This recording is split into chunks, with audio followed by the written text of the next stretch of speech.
That was my dream, to be heard around the world, starting as a teenager and then working myself up, leaving Chicago, going to North Carolina and South Carolina, working here in Atlanta before 20 years ago. So when you work in New York City and you work home in Chicago, you say to yourself, I've had a footprint somehow in every major market in the United States. You know, me being heard on ESPN SportsCenter every day, you know, by 200 million people. Syndication only made sense. Why we came together was because I knew what a professional he was, how great he sounded on the radio. He was #1 and he was fine. Is this Rick Party? It is President Barack Obama. Wow.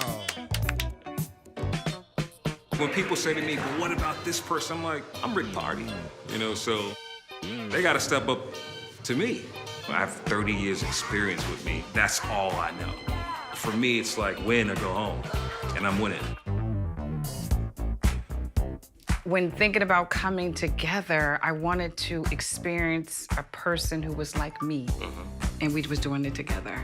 She went from being an intern and getting her first job and then, you know, growing, and it just didn't happen overnight. She really put in work. My dad actually wanted me to be an attorney and go on to be a judge, and I didn't want to disappoint my father.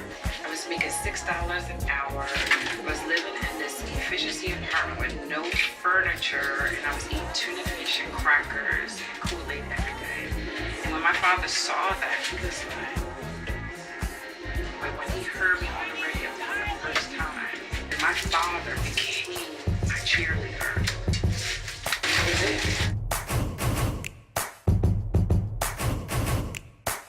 You know, she is just a real person. She's a mom. She's a wife.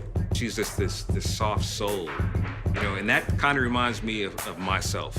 I want you to know that I am married. I want you to know that I love my husband, but every day we have to work on our relationship. Trust me, he gets on my nerves. Trust me, I get on his nerves. But how my story and hearing your stories, how we as a community can work together to save our marriages. I've been in hell, okay? So you don't have to pretend with me. So I live the life too. But see, we walk around and pretend. My other son is in jail. He's serving 20 years in jail. And you're probably looking at me like, driving the real nice car, pull up to the real nice house. But when you open your door, ain't nothing but hell. He be trying to tell me what to do. We ain't having it. That's the boss of me. See, this is two bosses right here. She doesn't like to listen to me, but eventually she does listen to me. It's like, okay. And I'm a puppy and a pit bull. I will eat him alive, okay?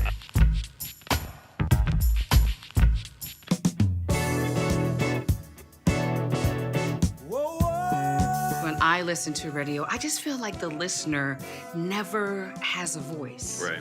It's always the person in front of the microphone always giving their perspective. Absolutely. And you are living the life with us. We want to hear your challenges and what's going on with your kids. Our audience today, as opposed to them back in the day, they're very conscious. We gonna eat them up and everything. You wanna talk about voting, you wanna talk about the presidency, you wanna talk about relationships, you wanna talk about children. Call us. Call her, don't call me.